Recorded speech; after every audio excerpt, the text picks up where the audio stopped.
Donc, on peut commencer donc la dernière séance de l'année 2021 du séminaire français d'optimisation, dans laquelle on a le plaisir d'accueillir Ludovic Rifford, qui nous parle de Nice et qui nous parlera d'un sujet qu'il a intitulé « Combien de temps faut-il un coureur pour être seul ?» Ok, merci beaucoup Filippo. Donc tout d'abord, merci aux organisateurs pour l'invitation. Je suis très heureux de parler dans ce séminaire en ligne qui réunit des gens de toute la France, peut-être même de l'étranger, donc c'est très bien. Alors, j'ai choisi de parler sur un sujet qui est assez inhabituel pour moi. En fait, ce qui s'est passé, c'est que pendant le confinement, j'avais perdu pas mal de motivation pour travailler sur mes sujets classiques. Et donc, j'ai regardé quelques problèmes de maths un peu plus rigolos. Et donc, parmi ces problèmes, il y avait celui-là. Donc, c'est un problème qui est assez connu. Alors moi, j'en avais entendu parler pour la première fois en 2004, je crois. Donc, j'avais vu passer un papier de Jérôme Renaud sur ce problème qui s'appelle le problème du coureur solitaire. Et je l'avais revu par la suite en 2015 ou 16 ou 17 sur le blog de Terence Tao, qui en avait parlé, parce que c'est lié à différents problèmes d'approximation du Liouvrencienne assez intéressants, donc vous allez voir. Voilà, donc la conjecture... alors attendez, pourquoi ça ne marche pas? Voilà, c'est bon. Donc, on va s'intéresser à un problème qui s'appelle donc la conjecture du coureur solitaire. Donc, elle dit la chose suivante. Alors, tout d'abord, étant donné un réel x, on va noter accolade, x entre accolades sa partie fractionnaire. C'est-à-dire que vous avez x, le réel, vous retranchez la partie entière et donc vous trouvez quelque chose qui se trouve entre 0 et 1, ouvert en 1. Et donc ensuite, vous vous donnez un entier n plus grand que 2 et vous vous donnez n coureurs que vous appelez x1, xn, qui vont courir sur un cercle de longueur 1, qui vont tous partir du même endroit au même moment. On va dire que c'est le point 0, d'accord? Donc, par exemple, vous pouvez imaginer que le cercle 0,1, le cercle, c'est juste l'intervalle 0,1 où vous quotientez par les deux bords. Donc, vous trouvez un cercle de longueur 1. Donc, tous les coureurs partent du même endroit au même instant. Ils courent tous à vitesse constante, VI. Donc, chaque coureur XI court à vitesse VI, de telle manière qu'au temps t, XI de t, ce sera partie entière de TVI. Partie fractionnaire de TVI, d'accord? Parce qu'il va faire un tour, il va revenir, etc. On va avoir une animation juste après. Et donc, la conjecture du coureur solitaire prévoit le résultat suivant. Pour tout I, c'est-à-dire pour chaque coureur, il existe un réel tel que ce coureur est à distance au moins 1 sur n de tous les autres coureurs. Par exemple, vous prenez le coureur x1, il va exister un temps tel que, sur le cercle, x1 sera séparé de au moins 1 sur n de tous les autres coureurs. Alors, j'ai préparé une animation pour vous montrer un peu ce qui se passe. Alors, attendez, j'ai l'impression qu'à chaque fois, il va falloir que... Voilà. Donc, l'animation en grand. Donc, ici, j'ai représenté... Donc, on va voir les coureurs courir pour voir un peu ce qui se passe. Donc, pour les besoins de l'animation, j'ai choisi de représenter les coureurs dans des couloirs différents. Il est bien évident qu'en fait, quand je parle de vitesse des coureurs, il s'agit de la vitesse angulaire. C'est-à-dire que si je dis que deux coureurs, par exemple ici, les deux coureurs bleus et jaunes ont la même vitesse, ça veut dire qu'ils vont tous les deux se déplacer à la même vitesse le long du cercle, c'est-à-dire qu'ils seront tout le temps sur une demi-droite partant du centre du cercle et qui passera par ces deux coureurs. Vous voyez ce que je veux dire, j'imagine. C'est-à-dire que pour les deux coureurs, la longueur du cercle est la même. Donc, le résultat, la conjecture pour deux coureurs prévoit la chose suivante. Elle dit que si on se donne deux coureurs, on en prend un. À un moment, il est à distance 1,5, parce que n égale 2, de l'autre. Donc, être à distance 1,5 de l'autre, ça veut dire être à l'opposé sur le cercle. Et il est évident que le résultat est vrai, parce qu'effectivement, vous prenez deux coureurs qui ont des vitesses distinctes, à un moment, l'un va distancer l'autre, et forcément, à un moment, celui qui ira le plus vite sera à distance 1,5 de l'autre. C'est symétrique, en fait. Et vous pouvez même donner une formule pour le temps, pour le moment le premier moment où ce phénomène va se produire. C'est quoi la formule? C'est 1 sur 2 fois V1 moins V0 en valeur absolue. Vous avez une formule précise qui vous donne le temps, qui est symétrique en 1 ou 2, le coureur que vous choisissez, qui vous donne le temps pour lequel l'un des deux coureurs devient solitaire. Donc ça, c'est le cas n égale 2. Alors, la conjecture prévoit donc que... Alors, attendez, il faut que je retrouve mon truc. Ah, il est comme ça, il faut faire, je crois. La conjecture prévoit que donc, la distance de solitude, le fossé de solitude, entre un coureur et les autres coureurs dépend bien sûr du nombre de coureurs. Donc, si vous avez 4 coureurs, cette distance devrait être égale à 1/4. Donc 1/4, ça veut dire que si vous prenez 6 coureurs parmi 4, à un moment, il sera séparé donc des 3 autres coureurs de 1/4 de cercle de chaque côté de ce cours. Demi-cercle opposé au demi-cercle sur lequel il se trouve, dont il est au centre. D'accord? Donc je montre sur l'animation. Donc là, vous avez 4 coureurs. Donc on va s'intéresser au bleu. Donc le bleu, à un moment, va devenir seul, c'est-à-dire qu'il sera séparé de 1/4 des trois autres coureurs. Donc ça va bientôt se produire. Voilà, là, il est seul. Les 3 autres coureurs sont dans le cercle opposé. Et si on continue, si on continue à regarder ce qui se passe, ça va se reproduire une infinité de fois. Donc là, ça va se reproduire sans doute bientôt. Donc ce qui compte, c'est le jaune qui est le moins rapide par rapport au bleu. Donc ça va se reproduire. Là, bientôt, là, je pense. Il me semble que ça se reproduit dans l'animation. Je suis même sûr. Parce que sinon, j'aurais pas laissé aussi longtemps. Ça va se reproduire là. Voilà. Donc ça s'est reproduit. Voilà. Donc c'est le problème qui va nous intéresser. Montrer que si on se donne n coureurs, alors à un moment, un des coureurs, du moins pour chaque coureur, il existe un temps tel qu'il est séparé des autres d'une distance au moins 1 sur n. Alors la question que vous devez sans doute vous poser, c'est pourquoi 1 sur n? Alors il est clair que si on prend 2 coureurs, on ne peut pas faire mieux que 1,5. Donc pourquoi ce 1 sur n? Alors en fait, ce 1 sur n, c'est une conséquence d'un théorème d'approximation diophantinienne parmi les plus célèbres. C'est un théorème dû à Dirichlet. La chose suivante, vous prenez 2 nombres réels.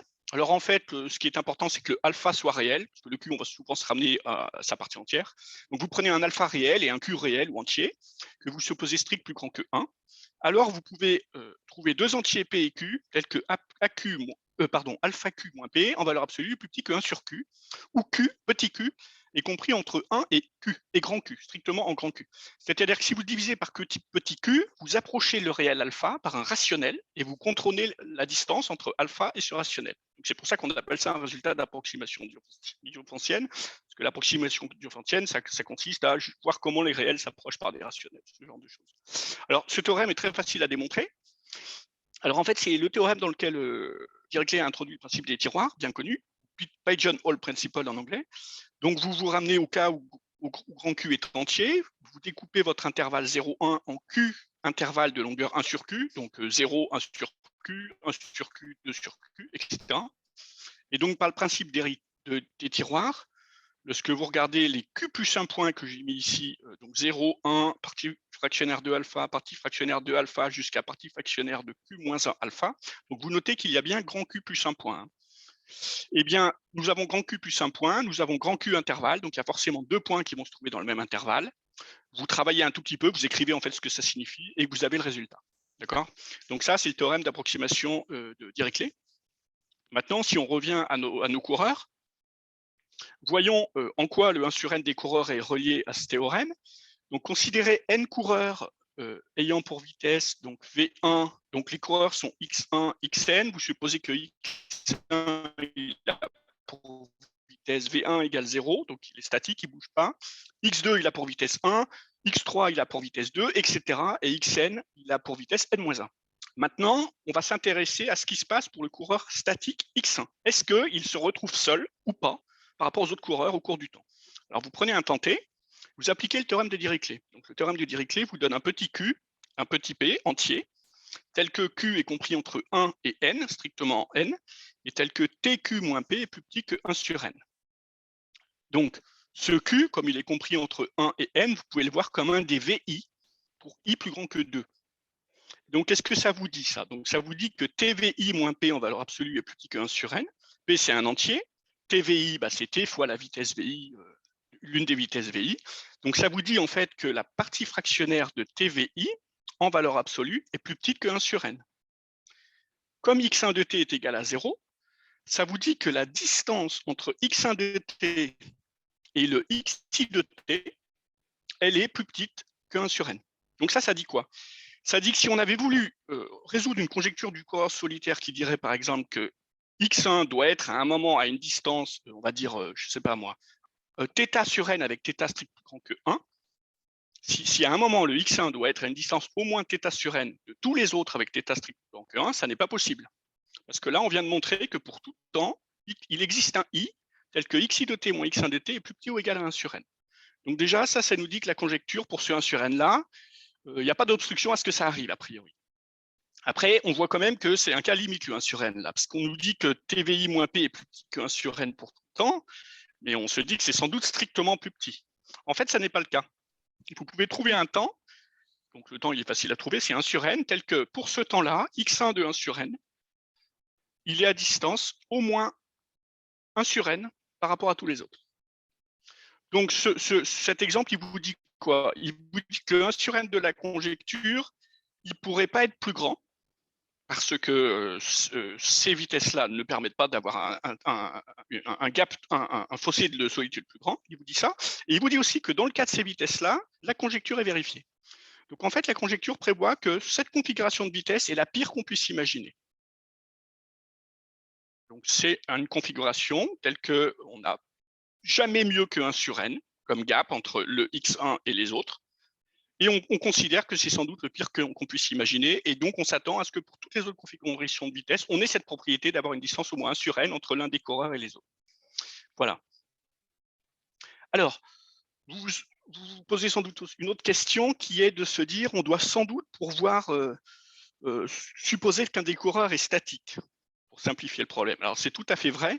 Vous pouvez montrer un petit lemme, qui est un petit exercice, qui vous dit que, en fait, comparer deux parties fractionnaires en valeur absolue, c'est la même chose que comparer la partie fractionnaire de t fois valeur absolue de v' moins v, où v' et v sont deux vitesses. Ça va vous permettre de dire quoi? Ça va vous permettre de dire que si vous prenez un coureur xi, qui a une vitesse vi, vous pouvez, en retranchant cette vitesse vi à toutes les autres, en fait, supposer que le coureur qui vous intéresse, celui pour lequel vous voulez étudier si à un moment il va être seul ou pas, vous pouvez supposer que ce coureur, il est fixe. Parce que vous aurez fait VI moins VI, ça fera 0, et les autres vitesses vous donneront VJ moins VI, qui seront des vitesses non nulles, et même strictement positives en prenant la valeur absolue. Du coup, de cette manière, vous montrez que la conjecture du coureur solitaire, sous la forme que je vous ai donnée avant, en fait, elle est équivalente. Elle va être équivalente à une autre conjecture. Et donc là, ce que je viens de dire, c'est que voilà, si vous prenez plus de 2 coureurs, si vous prenez des vitesses strictement positives W1, Wn-1, donc là, il faut voir que c'est n-1 vitesse, elles correspondent donc à n-1 coureur, et nous allons ajouter un coureur statique à vitesse nulle, et c'est pour ce coureur-là que nous allons regarder s'il est seul ou pas à un certain moment. Et donc, dans ce cadre-là, la conjecture, elle est vérifiée si et seulement si, donc pour tout W1, Wn-1 strict positif, il existe un T tel que la partie fractionnaire de TWI est dans l'intervalle 1 sur n, 1 moins 1 sur n. C'est-à-dire le coureur statique est séparé de tous les autres de 1 sur n. Ça, vous pouvez l'écrire aussi autrement en disant que si vous regardez le n-1 uplé dans Rn-1, W1, Wn-1, vous pouvez le multiplier par un scalaire, tel que quand vous regardez le nouvel n-1 uplé TW1, TWN-1, il tombe dans un certain ensemble. C'est quoi cet ensemble? C'est l'ensemble des n-1 uplés, tel que toutes les coordonnées du n-1 uplé sont dans le bon intervalle. D'accord? Donc, je note Km de delta, l'union, alors je vais vous montrer un dessin juste après, ça sera l'union des, ça sera un réseau de mais sur n, donc l'union des K, où K c'est un M uplé qui a M coordonnées entières, auquel vous ajoutez un cube qui est delta, 1 moins delta puissance M. Alors je vous montre tout de suite un dessin pour que ce soit plus clair. Donc lorsqu'on est en dimension 2, ça donne ça. Donc ce que je viens de vous donner comme formule, en dimension 2, ça donne l'union des carrés rouges. Vous prenez tous les entiers, dans n croix n, les couples d'entiers, vous ajoutez le carré delta 1 moins delta croix delta 1 moins delta, et vous trouvez un réseau périodique. Alors, ce n'est pas périodique parce qu'on ne peut pas partir en négatif, mais imaginons que ce soit le cas. On trouve un réseau périodique de carrés. Vous voyez que ces carrés, donc c'est quoi ces carrés? C'est des carrés qui sont égaux à delta 1 moins delta, croix delta 1 moins delta. Donc, la longueur du côté du carré, c'est 1 moins 2 delta. Donc, lorsqu'on est en dimension 2, que delta devrait être égal à 1 tiers, ça fera des carrés de côté 1 tiers. Et vous voyez que si delta devient tout petit, comme la longueur du carré, c'est 1 moins 2 delta, la longueur du carré sera très grande. D'accord? Si vous faites varier delta, vous faites varier la longueur des carrés rouges que l'on voit là. Et donc, la conjecture du coureur solitaire sous cette forme-là, ce qu'on appelle la forme obstruction, vous dit la chose suivante.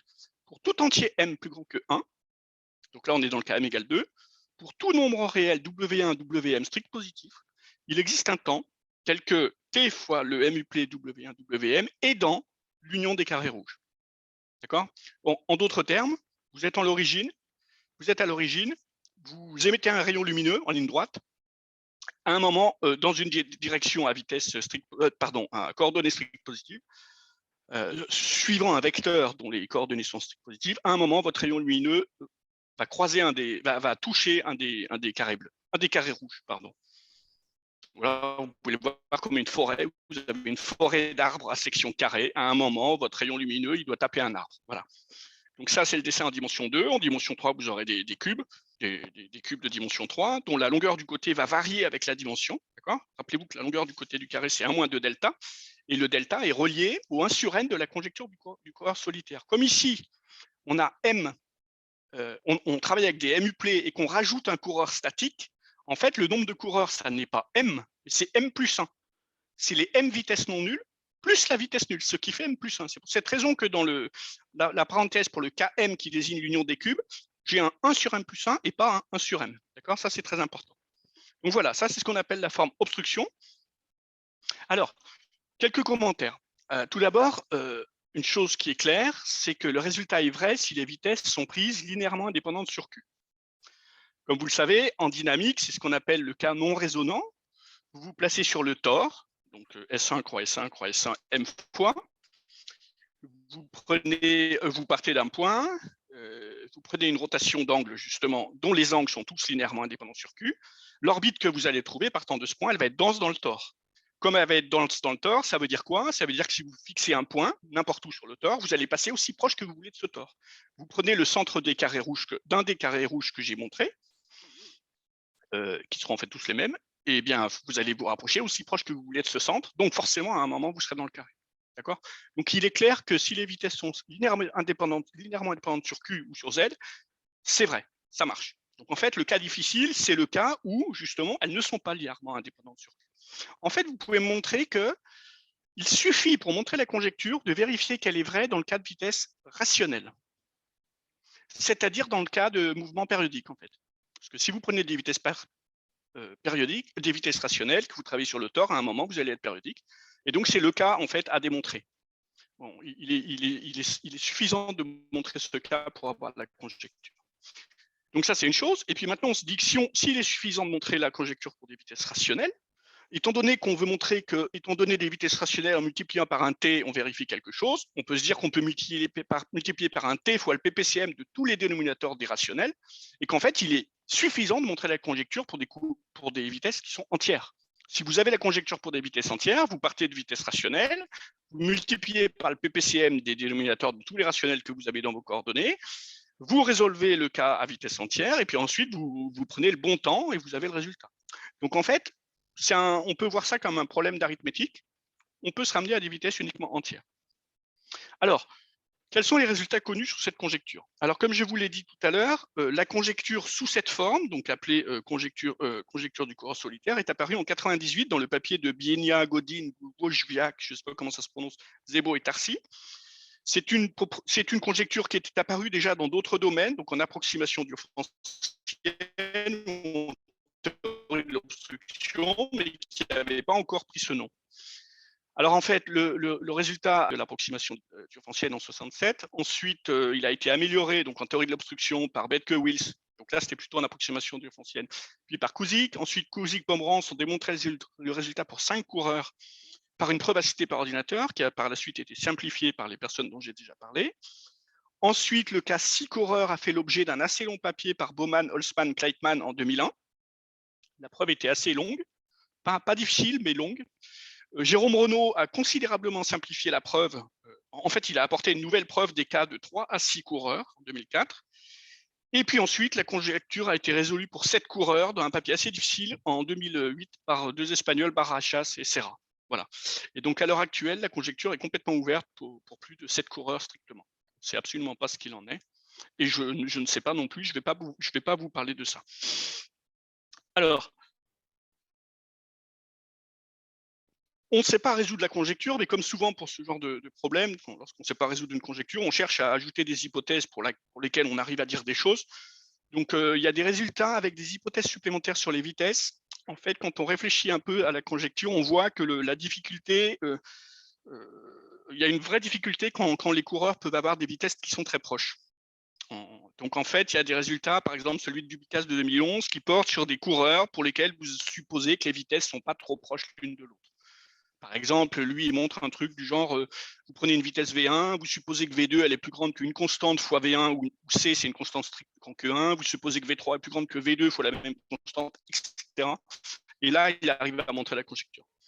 Tao, en revanche, en 2018, fait une chose complètement différente. Il montre que la conjecture est vraie si vous avez des bornes supérieures sur les vitesses. Pour des vitesses pas trop grandes, c'est vrai. Par ailleurs, il montre aussi dans le même papier que par exemple, pour 8 coureurs, il est suffisant de montrer la conjecture pour des vitesses entières qui ne sont pas trop grandes. C'est-à-dire qu'en fait, il montre que pour des vitesses très très grandes, la conjecture est vraie. Donc, on peut se ramener à juste vérifier la conjecture sur des vitesses pas trop grandes. Le problème, c'est que le pas trop grand qu'il a, c'est du n puissance grand O n carré. Donc, pour n égale 8, ça fait 8 puissance 64. Et encore, il faut multiplier 64 par une constante. Donc, c'est assez grand. Donc, c'est pas vraiment... c'est pas vérifiable par ordinateur, quoi. Donc c'est un peu, ça apporte pas grand chose en fait. Mais c'est intéressant comme résultat, mais ça permet pas de résoudre le cas n égale 8. Ensuite, il y a d'autres types de résultats, donc sur ce qu'on appelle le fossé de solitude, dont j'ai parlé un petit peu tout à l'heure. On peut se dire, OK, on n'arrive pas à le faire avec 1 sur n, bah, essayons de voir si à un moment, le coureur statique, il n'est pas à une distance un peu plus petite des autres coureurs. Alors en fait, ça, c'est ce qu'on appelle la distance de solitude. Donc comme j'ai écrit, vous prenez un M, un entier, vous prenez M plus un coureur, dont un statique, donc celui qui ne bouge pas, on va dire c'est le premier. Non, ce n'est pas le premier, c'est bon, le 0e. Et vous dites que delta M ou delta tilde M, c'est quoi? C'est le suprêmum des deltas, tel que chaque fois que vous allez prendre M vitesse W1, Wm, eh bien, le rayon lumineux partant avec cette vitesse-là de l'origine, à un moment, croise les carrés, où les carrés que vous regardez sont des carrés dont le côté fait 1 moins 2 delta de longueur, centré sur 0,1 croix 0,1 puissance m. D'accord? Donc vous voyez que plus delta est petit, plus c'est facile de toucher le carré. Donc vous prenez le sup des deltas pour lequel vous êtes sûr que vous touchez toujours ces carrés-là. Donc il n'est pas très difficile de montrer que ce sup, il est au moins égal à 1 sur 2m. Donc il y avait des résultats du type ce sup est plus grand que 1 sur 2m plus c sur m carré. Et Tao a considérablement amélioré la borne inférieure en montrant que vous avez ce que j'ai écrit. Donc delta tilde m plus petit que 1 sur 2m plus c sur m carré fois un truc qui tend vers l'infini. Log m sur log m au carré. Donc ça, c'est une autre direction de recherche aussi, sur laquelle il y a des résultats et sur lequel j'ai aussi obtenu des choses, mais bon, je ne vais pas en parler. Alors, moi, ce qui m'a intéressé en fait en voyant ces papiers, ou plutôt en les revoyant, c'est qu'est-ce qu'on peut dire sur le temps. En fait, on se rend compte que dans tous ces papiers, il n'est jamais question du temps que va mettre le coureur pour être seul. Alors en fait, il n'y a pas vraiment de surprise à ça. La raison, c'est que tous ces papiers, ou la plupart de ces papiers, travaillent avec des vitesses entières. Quand vous travaillez avec des vitesses entières, qu'est-ce que vous avez fait? Vous avez dit, si j'ai des vitesses rationnelles, je multiplie par ce qu'il faut pour me ramener au cas entier. Mais le problème, c'est qu'en faisant ça, vous perdez la notion vous perdez ce que vous pourriez avoir sur la taille des vitesses considérées au départ. Parce que vous pourriez avoir une vitesse qui n'est pas trop grande, par exemple proche de 2, mais dont le dénominateur est très très grand.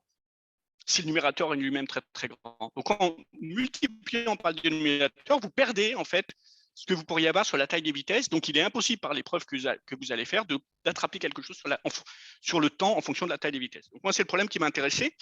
Et donc en fait, je me suis aperçu qu'il y avait très très peu de choses connues là-dessus. Donc comme on l'a vu dans le cas de 2 coureurs, le cas de 2 coureurs, bon, est complètement trivial. On a même donné une formule pour le temps nécessaire pour qu'un des 2 coureurs ou les 2 deviennent seuls. Et en fait, pour 3 coureurs, j'ai vu ça sur Wikipédia, c'est mentionné dans plusieurs articles. Il est connu que si vous prenez 3 coureurs, donc imaginons qu'il y en ait un statique, le coureur statique va se retrouver seul, c'est-à-dire à distance au moins 1/3 des 2 autres, au maximum au bout du premier tour du coureur le plus lent. D'accord? Donc je vais revenir là-dessus tout à l'heure. Donc on peut quantifier assez précisément, même très précisément, le temps nécessaire pour que le coureur statique se retrouve seul. Alors, donc je vais m'intéresser à ça et quand on regarde ce genre de problème, on se rend compte qu'il est intéressant pour ça de considérer cette conjecture obstruction. En fait, vous pouvez voir que la forme obstruction dont j'ai parlé, elle est vraie déjà, si et seulement si, elle est vraie pour des vitesses du type 1 et toutes les autres vitesses plus grandes que 1. Par symétrie, vous pouvez toujours supposer que la première vitesse est la plus petite et qu'elle vaut 1. Sinon, il suffit de multiplier toutes les vitesses par... Il suffit de diviser toutes les vitesses par W1 et vous vous ramenez à ce cas-là. Donc là, il n'y a pas de problème. Et si vous êtes dans ce cas, qu'est-ce qui se passe? Bien, si la conjecture est vraie, qu'est-ce que ça vous dit? Ça vous dit qu'il existe un lambda tel que lambda fois toutes les coordonnées est dans cet ensemble K, K puissance M. Là, je vois que j'ai mis un M au lieu d'un M-1. Donc, vous avez que lambda fois W1 qui vaut lambda, il est dans K de 1 sur M plus 1. Et puis, les M-1 autres coordonnées, quand on les multiplie par lambda, elles sont dans K puissance M-1. Là, j'aurais dû mettre M-1, je vois qu'il y a M de 1 sur M plus 1. Ça, on peut le voir différemment. On peut le voir en notant qu'en fait, ça peut aussi s'écrire de la manière suivante. Si j'ai deux ensembles, l'un dans RD et l'autre dans R, ou dans R+, donc là, je parle des ensembles grand A et B, je peux définir le quotient de A par B comme étant l'ensemble de tous les DUplés de la forme A1 sur B jusqu'à AD sur B, où A est dans A et B est dans B. D'accord? Donc, je prends un DUplé de A, je le divise par un élément de B. B, c'est un sous-ensemble de la droite réelle stricte positive, donc je peux le faire. D'accord? Et donc, dire que j'ai un lambda qui vérifie ce qui est écrit ci-dessus, c'est dire que W2, WM, il est dans le quotient de K M-1 de 1 sur M plus 1 et de K de 1 sur M plus 1. Donc là, je baisse d'une dimension. Et donc, je me retrouve avec la conjecture suivante.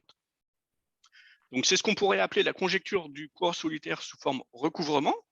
Pour tout entier D, on a que l'ensemble 1 infini puissance D, c'est-à-dire l'ensemble de tous les DUplés dont toutes les coordonnées sont supérieures ou égales à 1, il est inclus dans l'ensemble KD de delta D sur K de delta D, avec delta D égale 1 sur D plus 2. Alors, quel est cet ensemble? Je vous rappelle que KD de delta, c'est quoi? Souvenez-vous que c'est l'union de tous les cubes que vous translatez comme ça par des entiers sur le demi-cadran positif, l'ensemble des points de coordonnées positives. D'accord?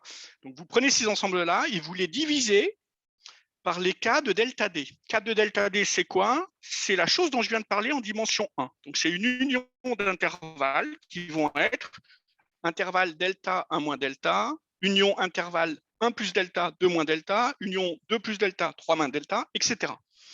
Donc là, par exemple, je vous ai dessiné en bleu la chose suivante. Je pars d'un cube. Donc, j'ai pris le cube qui correspond à l'entier 2, 1 dans le plan. Je le divise par K de delta 2. C'est-à-dire que je le divise par une union d'intervalles qui sont les intervalles delta 2 en moins delta 2, 1 plus delta 2, 2 moins delta 2, etc. J'obtiens l'ensemble bleu. Donc, j'obtiens en fait une union disjointe d'ensembles qui correspondent chacun à des unions de dilatés du cube de départ. D'accord? Par exemple, vous voyez que le plus gros ensemble bleu, la plus grosse composante connexe ou même convexe, peut-être on aura envie de dire, elle correspond à la division du cube de départ par le plus petit des intervalles, c'est-à-dire l'intervalle delta 2, 1 moins delta 2. Alors delta 2, il vaut 1 quart, donc par l'intervalle 1 quart, 3 quarts. Voilà. Ensuite, quand vous allez regarder le second intervalle, ça sera l'intervalle 1 plus 1 quart, 1 plus 3 quarts, ça vous donnera le deuxième ensemble bleu. Et puis ensuite, vous allez vous rapprocher de l'origine. Alors, ce que dit la conjecture du corps solitaire, c'est que vous prenez ces unions dénombrables d'ensemble bleu pour tous les entiers, pour tous les points de coordonnées entières dans R puissance D. Vous faites l'union, et bien vous recouvrez tout 1 plus l'infini puissance D. Elle dit ça, la conjecture du corps solitaire, sous cette forme-là. OK. Alors, en fait, si vous faites un peu de simulation sur ordinateur, vous vous rendez compte que donc vous cherchez à vérifier, voilà, en dimension 2, vous faites juste un dessin. Est-ce que cette propriété de recouvrement est vraie en dimension 2? Vous faites le dessin et vous vous rendez compte que pour avoir la propriété de recouvrement, il n'est absolument pas nécessaire de considérer toutes les composantes convexes de l'ensemble bleu, seulement la plus grosse. D'accord? Donc là, par exemple, je vous ai fait un dessin pour vous montrer qu'en dimension 2, le carré 1,6 croix 1,6 est recouvert par l'union des ensembles bleus qui sont de la forme KK sur K0. K0, ça veut dire le premier intervalle, c'est-à-dire delta D, 1 moins delta D. D'accord ? Vous pouvez faire ça sur des carrés beaucoup plus grands. Vous pouvez faire ça aussi en dimension 3. Et vous vous rendez compte qu'en fait, il n'est pas nécessaire d'aller chercher les ensembles de la forme KD sur K1, sur K2, sur K3. On a juste besoin de K0. Seul K0 suffit. Alors ça, c'est intéressant. Parce que peut-être que ça suggère que peut-être qu'il pourrait être vrai. On pourrait s'attendre peut-être au résultat qui dirait que pour tout D, il existerait un entier grand N, alors peut-être même n égale 0, pardon, grand N égale 1, parce que là je mets du n-1 dans mon truc, donc il faut plutôt n égale 1. Pour tout D, il existera un entier tel que je peux recouvrir 1 plus l'infini puissance D par les ensembles de la forme KD sur K, où je restreins les composantes convexes que je vais considérer lorsque je fais la division. Alors je pourrais restreindre à une seule composante convexe. Vous comprenez que je fais exprès de dire convexe, même si ça n'a pas de sens. Je devrais dire connexe. Donc, je pourrais restreindre à une seule composante connexe, ce qui voudrait dire que je prendrais n égale 1. Je pourrais en prendre 2, je prendrais n égale 2, etc. Parce que notez bien que K indice intervalle entier de 0 à n-1, c'est une union de n intervalles disjoints. D'accord ? Et donc, on a envie de se dire que peut-être que ce résultat serait vrai. Et de plus, une telle propriété nous donnerait une borne sur la vitesse nécessaire à un coureur pour être seul. Pourquoi ? Parce que imaginez que vous ayez donc M coureurs, donc ici M c'est D plus 1, et imaginez que le coureur, donc W1, alors, oui, là en fait, bon, j'ai D plus 1 coureur, j'ai un coureur statique qui n'apparaît pas dans les WI, et à côté de ça, j'ai WM coureur. Maintenant, je suppose que W1 est plus petit que tous les autres WI. Je suppose que je sais démontrer une inclusion du type de celle dont j'ai parlé. Donc j'aurais que W2 sur W1 jusqu'à WM sur W1 serait dans l'union, serait dans KD sur K. Ça me dirait que je pourrais trouver un lambda dans l'ensemble K de 0 à n-1, tel que quand je prends ce lambda que je multiplie par mon m-1 uplé, je tombe dans KD. Ça me dirait que le T, je pourrais le borner par n sur W1, et j'aurais que T fois W1 WM serait dans KM. Donc ça me donnerait une borne sur le temps nécessaire au coureur statique pour être seul en fonction du nombre de tours qui va être parcouru par W1, par X1, le coureur à la vitesse non nulle la plus faible. D'accord ? Donc je vais écrire ça de manière plus précise. Donc en fait, la conjecture qu'on aura envie de démontrer, ça serait celle-ci. Première chose, en termes de recouvrement, donc je suis capable de recouvrir 1 plus l'infini puissance d par des ensembles de la forme d cube divisé par un nombre fini d'intervalles, qui sont les intervalles pour des indices allant de 0 à n-1. Ça, c'est la forme recouvrement. Pour la forme obstruction, c'est ce que je viens de vous dire. Si on avait d plus 1, d plus une vitesse stricte positive, on pourrait trouver un temps tel que ce temps serait plus petit que n sur le minimum des vitesses et tel que t fois les vitesses serait là où on veut. Ça vous dit que le coureur statique qu'on ne voit pas ici, qui serait le D plus deuxième coureur, il serait séparé de tous les autres d'une distance au moins 1 sur D plus 2. Donc le 1 sur n attendu, sachant que n c'est D plus 2. Si on revient à la conjecture initiale sous forme de coureur, donc c'est ce que j'ai écrit, vous prenez n coureurs, donc n c'est D plus 2, vous gagnez 2 dimensions, ils ont des vitesses distinctes, ils partent tous du même endroit, vous en prenez un quelconque, alors à un certain moment, il sera isolé par rapport aux autres d'une distance au moins 1 sur n, et le temps nécessaire, il est plus petit que grand N sur le minimum des distances entre VI, oui, des normes entre VI et les autres vitesses. Voilà. Donc cette conjecture vous donnerait, voilà, si vous êtes capable de démontrer cette conjecture, vous êtes capable de donner une borne sur le temps nécessaire pour être seul. Donc c'est cette conjecture qui m'a intéressé. Alors, une fois que vous avez cette conjecture, je peux aussi vous dire que si vous le savez le faire, donc vous donnez une dimension, si vous savez qu'il existe un entier qui vérifie ça, ben, vous pouvez prendre le plus petit de ces entiers-là qui vérifie cette propriété. Il existe. Donc, vous définissez ND, le plus petit entier, tel que vous avez la propriété de recouvrement par n composantes de l'ensemble au dénominateur. Et puis, vous dites que si vous n'avez pas ça, mais vous savez que vous avez l'inclusion avec une infinité de composantes au dénominateur, c'est le cas n égale plus l'infini. D'accord? Donc le cas n plus l'infini, c'est je ne sais pas le faire pour aucun entier fini, Mais je sais que c'est vrai si je prends la conjecture habituelle, où je divise KD par K de delta D. Alors, le statut de cette conjecture, du coup, est le suivant, parce qu'on a dit précédemment. Donc, on a vu que la conjecture est résolue pour jusqu'à 7 coureurs. Donc, ça dit que ND égale infini de 1 à 5. Parce que souvenez-vous que quand vous travaillez avec cette nouvelle conjecture, vous gagnez 2 dimensions par rapport au problème de départ. Donc, D égale 5, ça veut dire 7 coureurs. Et puis, comme je vous l'ai dit tout à l'heure, si on a 3 coureurs, il est connu que, on a une borne sur le temps, en fonction du nombre de tours réalisés par le coureur le plus lent. Donc voilà le statut de la conjecture. Et donc moi, ce que je vous propose de vous raconter aujourd'hui, c'est la chose suivante. C'est qu'en fait, on peut montrer que N1 égale N2 égale N3 égale 1. Eh bien, vous regardez 5 coureurs, donc il y en a un qui est statique parmi les 5. Vous regardez le deuxième coureur le plus lent, pas le statique, le premier non statique, le plus lent. Eh bien, le coureur statique sera seul avant la fin du premier tour du coureur le plus lent. C'est ça que ça vous dit, précisément. Ensuite, on va voir qu'en fait, dans le cas D égale 4, c'est-à-dire 6 coureurs, on n'a que N4 égale 2.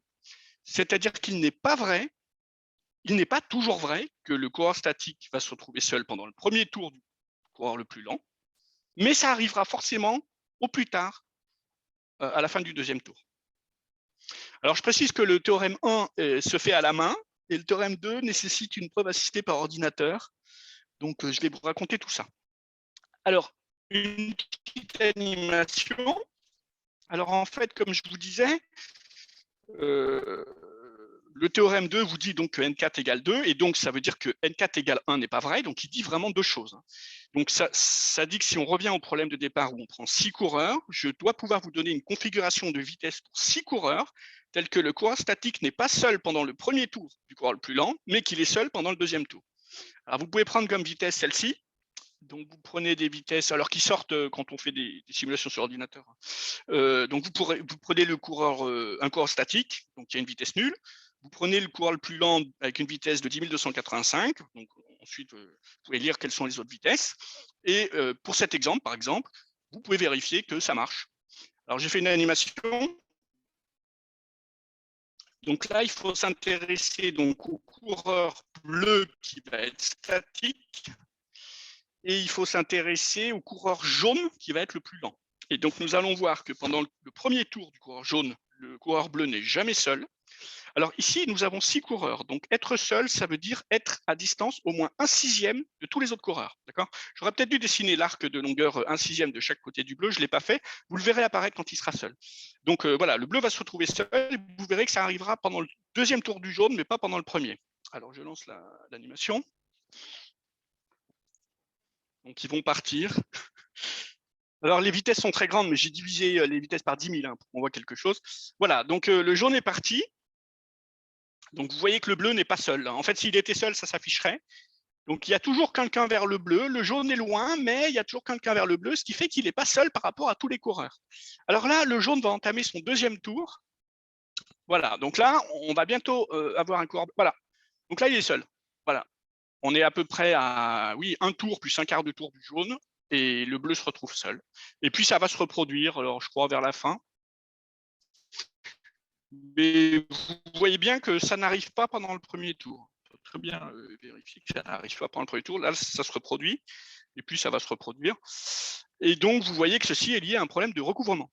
Et donc, ce qui va se passer, c'est qu'on va montrer que dans le cas D égale 4, les polytopes convexes qu'on va considérer ne recouvrent pas l'ensemble qui nous intéresse, mais qu'on a besoin de rajouter d'autres polytopes pour avoir la propriété de recouvrement. Voilà. Alors, je reviens à l'exposé. OK. Alors, est-ce qu'il y a des questions?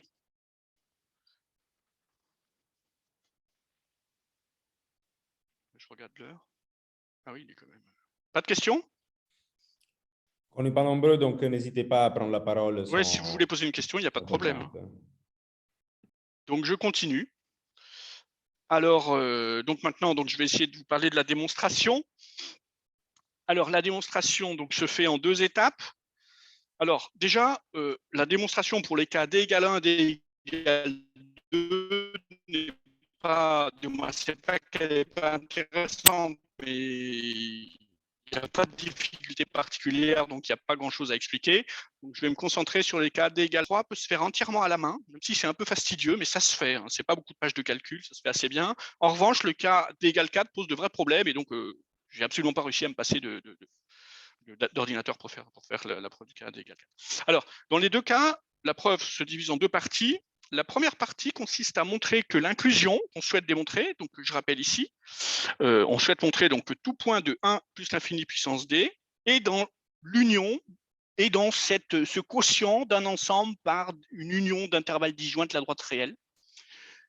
Et donc, la première étape consiste à montrer que cette propriété est vraie pour des points qui sont à l'infini, qui sont loin. C'est-à-dire qu'elle est vraie hors d'un certain compact. On va montrer qu'il y a un certain compact, tel que hors de ce compact, il est vrai que 1 plus l'infini puissance d moins ce compact est inclus dans le quotient que j'ai écrit là. Donc ça, c'est la première étape. Et la deuxième étape, ensuite, consiste à vérifier que ça marche aussi sur le compact. C'est-à-dire que voilà, vous avez montré que c'est vrai en l'infini, il reste à montrer que pour tout point du compact, ça marche. Alors, ce qui va se passer, c'est que pour d égale 3, le compact est quand même tout petit, donc vous pouvez faire ça à la main. Pour le cas d égale 4, le compact est assez gros, donc il est hors de question de faire ça à la main, donc ça, vous faites ça par ordinateur. Et en fait, même pour le cas égale 4, l'étape 1 nécessite aussi l'utilisation d'un ordinateur, parce que vous allez voir qu'il y a une dynamique à étudier qui nécessite l'usage d'un ordinateur pour obtenir des choses. Alors, on commence par la proposition suivante. Vous pouvez vérifier qu'un point de 1 plus l'infini puissance d est dans l'ensemble qui nous intéresse, si et seulement si on a deux autres propriétés. Alors la numéro 2, c'est celle qui va nous intéresser. Elle vous dit qu'une intersection de certains ensembles sur la droite réelle est non vide. Donc, je vais revenir là-dessus. La troisième, je l'ai mise parce qu'elle est assez intéressante, même si on n'en reparlera pas. Elle vous dit que vous pouvez définir un polytope convexe en fonction du point considéré. Donc PD de Z1, ZD. Donc c'est un polytope qui vit en dimension dans RD. Et donc, être recouvert par l'ensemble qui nous intéresse, c'est équivalent à dire que ce polytope intersecte les entiers, les points à coordonnées entières positives. Donc c'est un problème à la Minkowski. Vous connaissez le problème de Minkowski, c'est que vous avez un convexe symétrique en 0 qui a un certain volume, alors il contient un point à coordonnées entières non nul. Mais là, le problème, c'est que votre polytope convexe, il n'est pas symétrique et il ne contient pas de points. Donc les méthodes à la Minkowski ne marchent pas du tout. Et donc ça me paraît, du moins, c'est des choses qui avaient été regardées auparavant par d'autres gens, mais ça a l'air assez sans issue. Mais bon, c'est peut-être une piste pour trouver des choses sur ce problème. Donc nous, on va se concentrer sur l'assertion numéro 2. Alors, l'assertion numéro 2, donc, grâce à cette proposition, elle nous dit que si l'inclusion n'est pas vraie, ça veut dire que j'ai un point où l'intersection, du coup, est vide. Parce que là, j'avais mis si elle est vraie, si elle est pas vide. Donc, si c'est faux, j'aurai une intersection vide. Voilà. OK. Donc, maintenant, par symétrie, je peux toujours supposer que j'ordonne les coordonnées de manière croissante.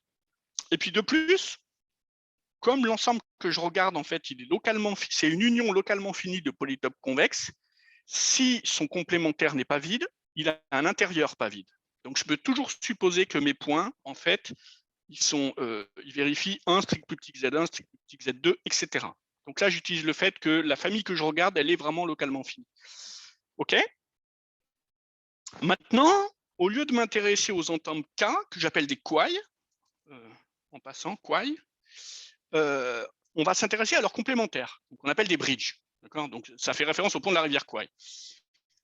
Donc, j'ai des bridges, j'ai des quailles, et donc, écrire la propriété en termes de bridge, si les bridges sont les complémentaires des quailles, c'est écrire la propriété qui se trouve en bas en rouge, qui dit que si l'inclusion n'est pas vraie, c'est-à-dire que si un certain point Z1, ZD n'est pas dans l'ensemble désiré, alors K0 est inclus dans une union de bridge B de delta D sur ZI.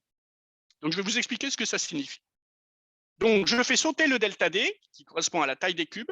C'est le delta D qui permet de définir la taille des cubes. Donc, je souhaite là expliquer ce que signifie l'inclusion K0 inclus dans l'union de B sur ZI. Alors, K0, c'est l'ensemble donné par le delta, c'est-à-dire c'est un intervalle qui va de delta à 1 moins delta.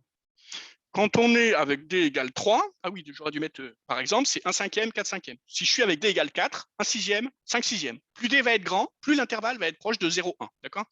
Ensuite, si vous supposez que vous avez, par exemple, en dimension 4, que K0 est inclus dans l'union des B sur ZI, qu'est-ce que ça veut dire? B sur Z1, c'est quoi?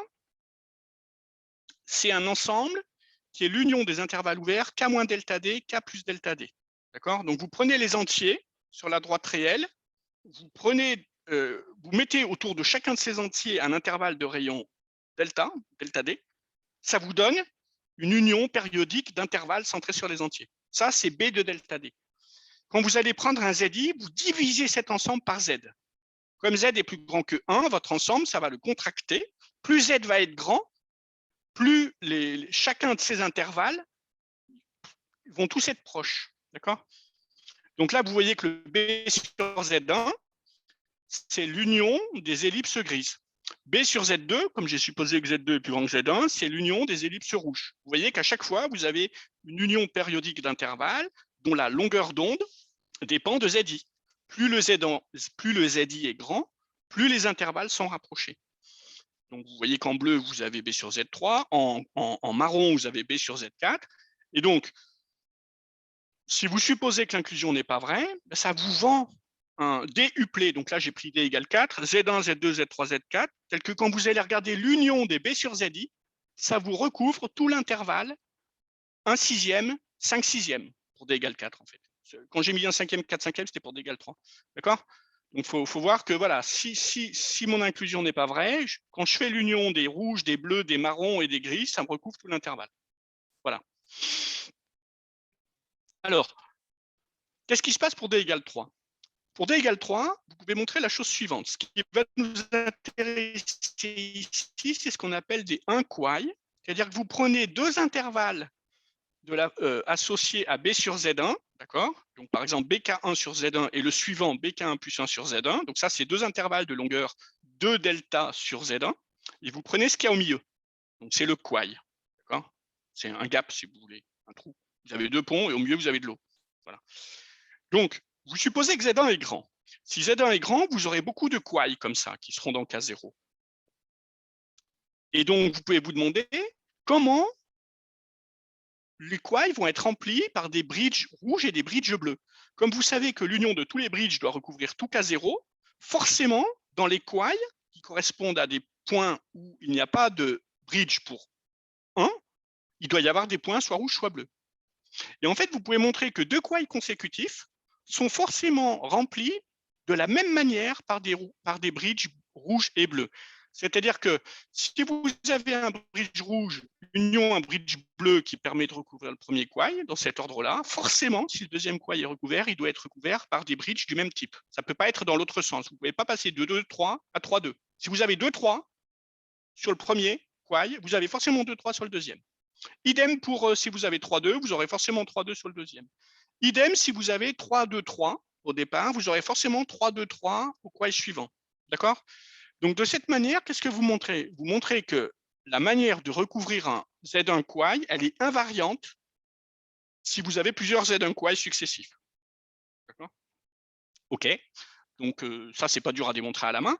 Alors maintenant, vous allez pouvoir obtenir une contradiction parce que qu'est-ce qui se passe? Comme je vous l'ai dit, les longueurs d'onde des unions d'intervalles périodiques que vous avez sont différentes. Comme Z2 est plus grand que Z1, les intervalles rouges sont plus rapprochés que les intervalles noirs. Donc au fil du temps, quand le temps avance, bon, c'est pas un temps en fait, quand vous avancez vers la droite sur l'intervalle 1 cinquième, 4 cinquième, les intervalles rouges ont tendance à se décaler vers la gauche par rapport aux intervalles noirs. Donc à un moment, forcément, il y aura un petit trou. Vous voyez là, j'ai fait un dessin, et vous voyez qu'à juste à gauche de 4 cinquièmes, j'ai un trou, c'est-à-dire que l'ellipse bleue ne permet pas de recouvrir.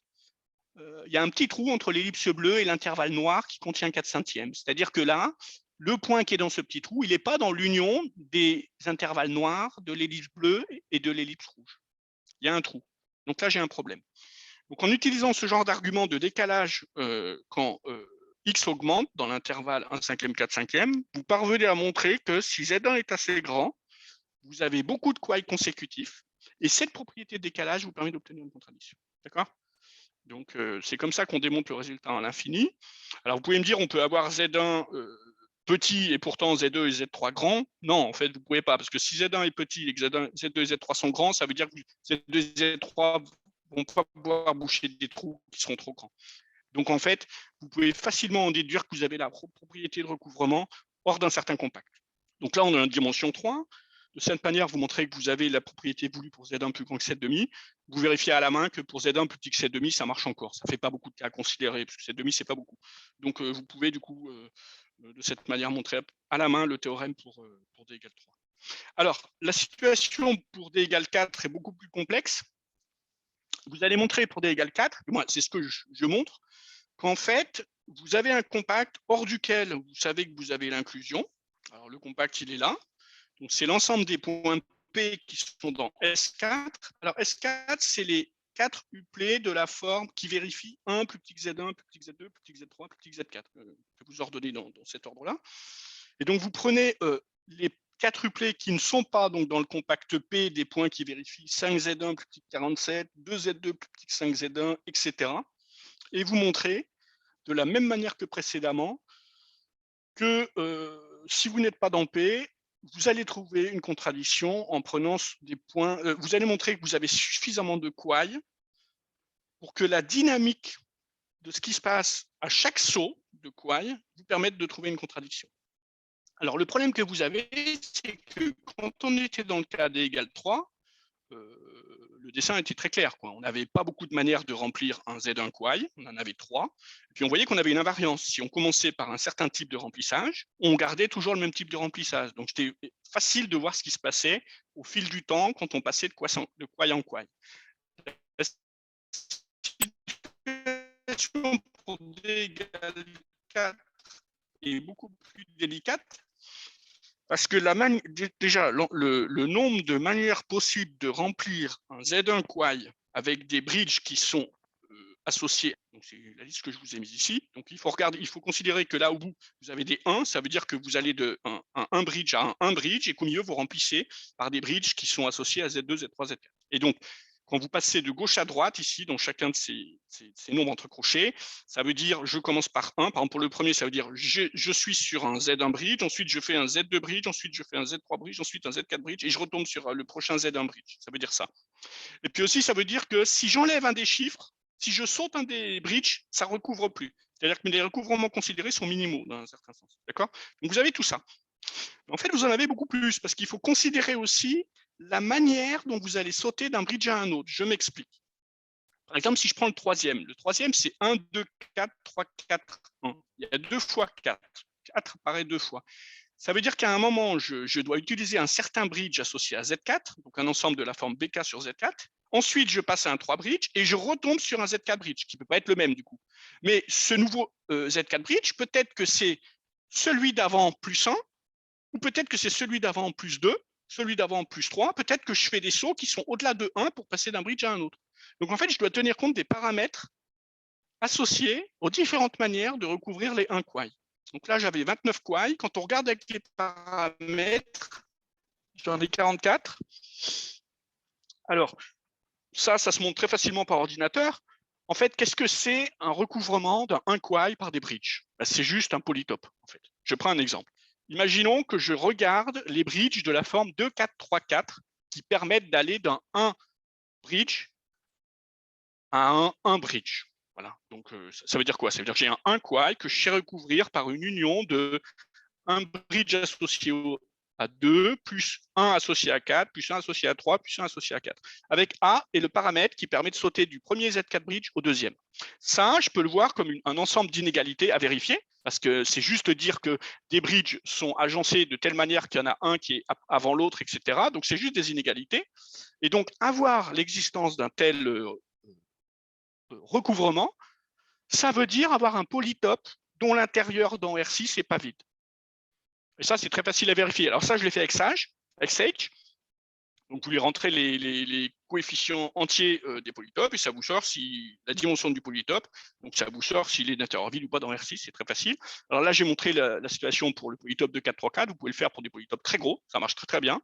En particulier, ça va marcher pour des recouvrements de plusieurs bridges successifs, jusqu'à 6 par exemple, où là, vous aurez beaucoup d'inégalités, une cinquantaine, mais ça marchera très bien sans problème. Ça se fait en 3 secondes, hein. C'est vraiment très rapide. Pas de problème. Alors, ensuite, une fois que vous connaissez donc les différentes manières de recouvrir un quoy, vous avez besoin de comprendre quelle est la dynamique qui peut passer d'une manière à une autre. Parce que vous avez besoin de comprendre quel décalage va se produire quand vous allez avancer au fil des quoys. Vous avez besoin de comprendre ça, et pour comprendre ça, vous avez besoin de comprendre la dynamique. Alors là, je ne vais pas rentrer dans les détails.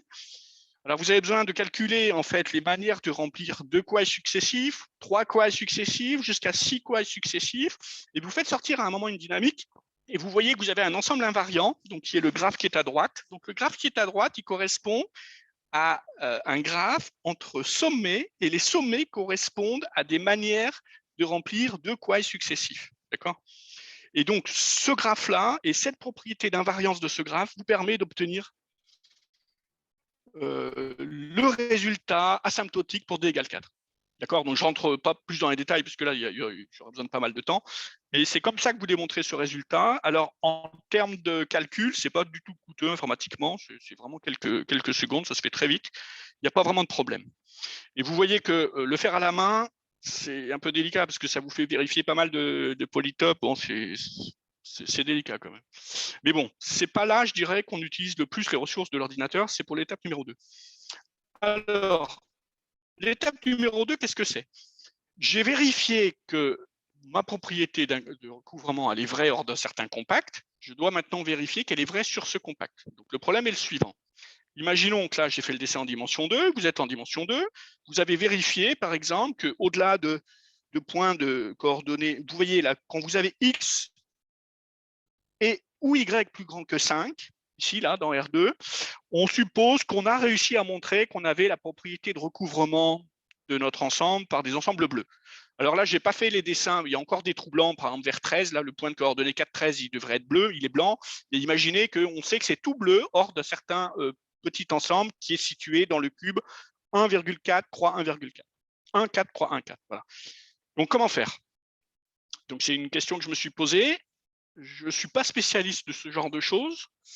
Alors, j'ai fait ça de manière un peu naïve, donc je ne sais pas ce que les spécialistes en penseront. Donc, j'ai considéré le problème de la manière suivante. Donc, ce qui est important de noter, c'est qu'on cherche à vérifier qu'un compact peut être recouvert par une famille de polytopes convexes, mais tout en sachant que la propriété de recouvrement est vérifiée hors du compact, ce qui n'est pas rien. Je m'explique. Imaginons que la propriété de recouvrement ne soit pas vérifiée sur le compact P. Qu'est-ce que ça veut dire? Ça veut dire que j'ai un point de mon compact qui n'est pas recouvert par les polytopes convexes bleus. Donc, je peux prendre la demi-droite qui part de l'origine, qui passe par ce point, et la poursuivre. Bouger le long de ce rayon en partant à l'infini. Comme je sais que la propriété est vraie à l'infini, à un moment, ce rayon, il va forcément taper un polytope bleu.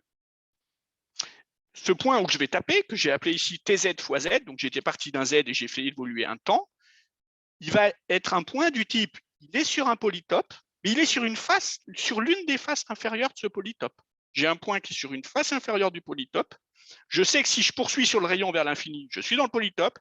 Et si je vais plutôt vers 0 sur ce même rayon, je ne suis pas dans l'union voulue. D'accord?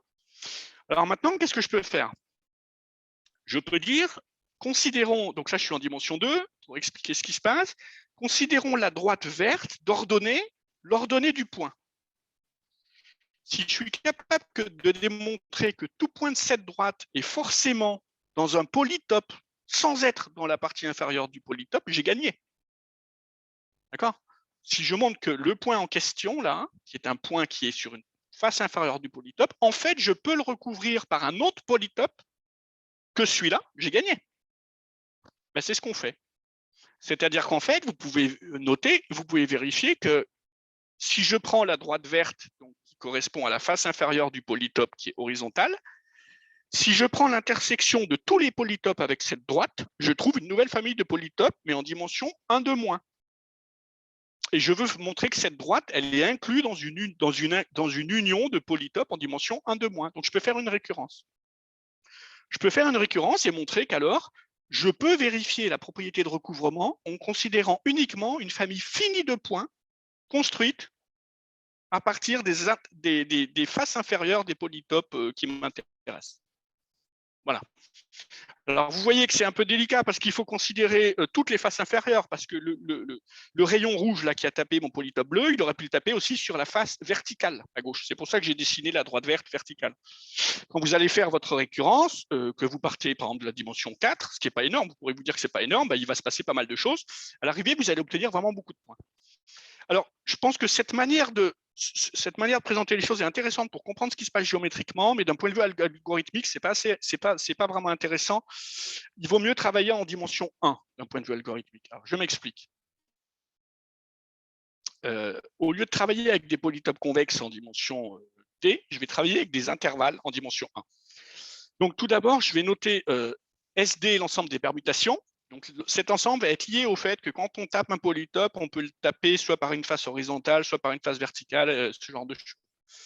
Ensuite, je note I, l'ensemble des unions disjointes de familles finies d'intervalles compacts. D'accord? Donc, un élément de I, c'est une union d'intervalles compacts dans R qui sont disjoints. Et lorsque je me donne une telle union d'intervalles, que j'appelle grand A, je peux définir A-, A+, et A strict positif. C'est quoi? A-, c'est les bords gauches l'union des bords gauches de tous les intervalles qui sont dans A. A+, c'est l'union des bords droits. A strict positif, c'est l'union des ensembles, des semi-intervalles ouverts à gauche. Donc, c'est A dans lequel j'ai enlevé tous les bords gauches, en fait. Avec la convention que si j'ai un des intervalles qui est réduit à un singleton, alors bien sûr, A strict ne contiendra pas ce singleton. D'accord? Donc, ça, c'est des petites opérations qu'on peut définir sur les unions d'intervalles disjoints. OK. Et maintenant, je vais utiliser ce qu'on appelle un arbre enraciné. Alors, en fait, je ne sais pas comment ça se dit en français. En anglais, c'est rooted tree. En français, je ne sais pas si on dit arbre enraciné ou autre chose. C'est quoi un arbre enraciné? C'est juste un graphe qui est un arbre. Donc, vous savez qu'un arbre, c'est quoi? C'est un graphe qui n'a pas de cycle. Et dans cet arbre-là, vous spécifiez un point particulier en disant ce point, c'est la racine. D'accord? Donc, on va l'appeler racine ou 0 enfant. Et puis, étant donné un arbre enraciné avec une racine T0, j'appelle L enfant un sommet de l'arbre qui est situé à distance L de la racine. Donc, par exemple, sur le dessin que j'ai présenté ici, la racine, elle est en jaune. Ensuite, les points qui sont en bleu, ils sont à distance 1 de la racine, donc c'est les 1 enfants. Et les points qui sont en rouge, ils sont à distance 2 de la racine, donc c'est les 2 enfants. D'accord? Donc, nous, on va travailler avec des graphes qui auront jusqu'à D enfants. Donc, ça voudra dire que pour aller de l'enfant D jusqu'à 0, il faudra suivre une chaîne en remontant. Vous prenez les parents des enfants, les grands-parents, etc., vous remontez à la racine. OK. Maintenant, on va travailler avec des arbres enracinés dont les sommets vont vivre dans R croix I. Alors, R, c'est facile, c'est les réels. Je vous rappelle que I, c'est les unions finies d'intervalles disjoints dans R. Et puis, étant donné, donc j'aurai un arbre enraciné dont les sommets se vivront là-dedans. Et puis, quand je prendrai un point, un D enfant dans cet arbre, j'appellerai R ascendance de ce point. Alors, en anglais, c'est ancestry. Donc, c'est quoi? C'est l'ensemble de tous les parents de ce point, mais où je regarde que la coordonnée réelle. D'accord? Donc, vous avez un D enfant qui a une coordonnée réelle Z, et je regarde toutes les coordonnées réelles qui ont mené jusqu'à lui, sans prendre la racine. Ça me fait un DUplé. D'accord? Voilà. Par exemple, si je reviens au dessin, le rouge ici, pour D égale 2, ça serait le bleu et le rouge. Ça ferait un couple. C'est-à-dire que son parent et lui-même. Et si j'avais des enfants, je reviendrais jusqu'à l'enfant de la racine. OK. Et donc maintenant, on va se fixer une dimension, un nombre grand N qui va correspondre au nombre d'intervalles que je vais regarder dans l'ensemble que j'utilise pour construire mon inclusion au dénominateur. Je considère une constante grand C, je considère un compact et je suppose que hors de ce compact, j'ai l'inclusion désirée. Alors, je peux montrer ceci. Je peux construire un arbre de la manière suivante. Donc, je dis que au rang 0, donc la racine de cet arbre, c'est quoi? C'est le réel 1 et un certain ensemble qui correspond à l'union des intervalles centrés sur les entiers de rayon delta D pour des entiers allant de 0 à n-1. D'accord? Donc, par exemple, pour n égale 1, ça fait un intervalle qui est l'intervalle delta d, 1 moins delta d. Pour n égale 2, ça fait deux intervalles. D'accord? Et ensuite, vous dites qu'un i enfant, un enfant d'un i enfant, c'est quoi? C'est, je prends mon ensemble K, que j'ai donc pour le i enfant, je prends K+, donc c'est-à-dire l'ensemble des bords droits des intervalles qui sont dans K, je regarde un point qui est dans K- sur K+, qui est aussi dans l'intervalle 1C. Pour ce point-là, je construis un nouvel ensemble, comme étant la clôture d'un certain ensemble construit à partir d'ensembles précédents. De cette manière, je construis un arbre de sommets qui vivent dans R croix I. Et j'ai cette propriété. Ma propriété d'inclusion est vraie, si et seulement si, pour tout D enfant, si vous regardez l'ascendance de ces D enfants et si elle est dans P modulo des symétries, alors l'ensemble K que vous trouvez n'est pas vide. D'accord? Donc, cette proposition, c'est une manière d'écrire ce que je vous ai montré de manière géométrique tout à l'heure, c'est-à-dire de faire l'induction dont j'ai parlé.